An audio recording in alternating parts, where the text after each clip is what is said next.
নমস্কার বন্ধুরা, আজকে একটি রেসিপি নিয়ে চলে এসেছি আপনাদের কাছে। আশা করি ভালো লাগবে। আমি 5 পিস ইলিশ মাছ নিয়ে নিয়েছি, ভালো করে ধুয়ে এর মধ্যে এখানে সর্ষে আর পোস্ত, সাদা সর্ষে আর পোস্ত বেটে নিয়েছি। এবার এই মাছটাকে আমরা মিক্স করে নেব। নিয়ে নেব একটু নুন, নিয়ে নেব হলুদ, এবার এটাকে আমরা মশলাটাকে সর্ষে পোস্ত বাটাটাকে এর মধ্যে মিশিয়ে নেব।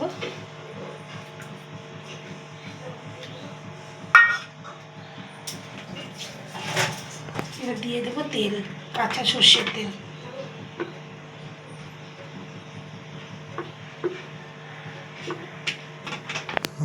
দিয়ে দেবো 2 চিমটে চিনি,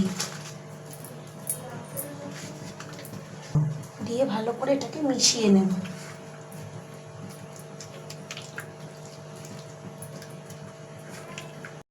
দেখুন, এটাকে আমরা মিক্স করে নিচ্ছি। এবার এই যে একটা কলা পাতা নিয়েছি, এটাকে আমরা ভালো করে চাটুতে ছেঁকে নিয়েছি যাতে কলা পাতাটা ফেটে না যায়। এবার আমরা এর মধ্যে একটু দিয়ে দেবো মাছ,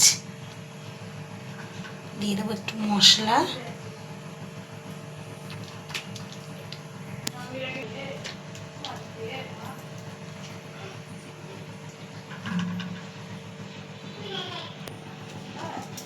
কলা পাতাটার মধ্যে দিয়ে দিয়েছি 1 পিস মাছ, মশলা আর একটু কাঁচা তেল দিয়ে দেবো।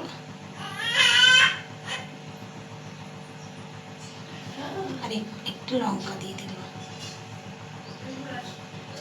এবার এটাকে আমরা ভালো করে সুতো দিয়ে মুড়ে নেব। লঙ্কাটা চিড়ে দিয়েছি আমরা। দেখুন, এরকমভাবে আমরা আস্তে আস্তে কলা পাতাটাকে মুড়ে দেব।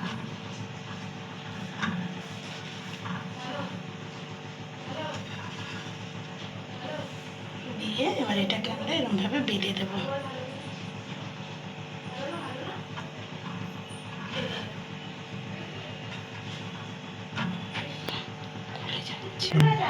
এখন মাছটাকে আমরা এরকমভাবে বেঁধে নেব, প্রত্যেকটা মাছের পিস।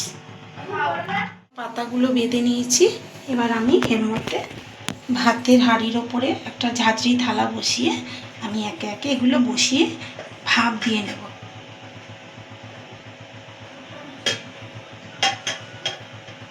এবার এটাকে আমরা একটা ভালো কিছু দিয়ে এমনভাবে ঢাকা দেবো যাতে ফাঁকা না থাকে।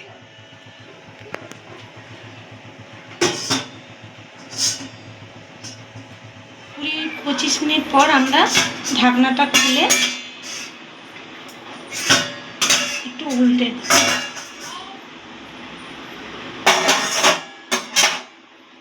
দেবো যাতে দুদিকে ভালোভাবে মাছটা ভাপায় সিদ্ধ হয়ে যায়।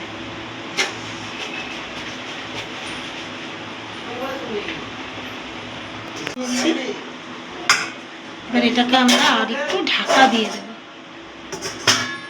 দেখুন, আমাদের ইলিশ মাছ পাতুরি হয়ে গেছে।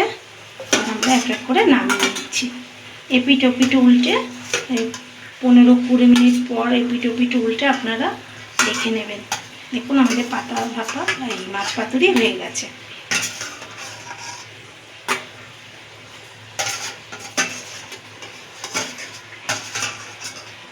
এরকমভাবে আমরা ইলিশ মাছ পাতুরি তৈরি করেছি।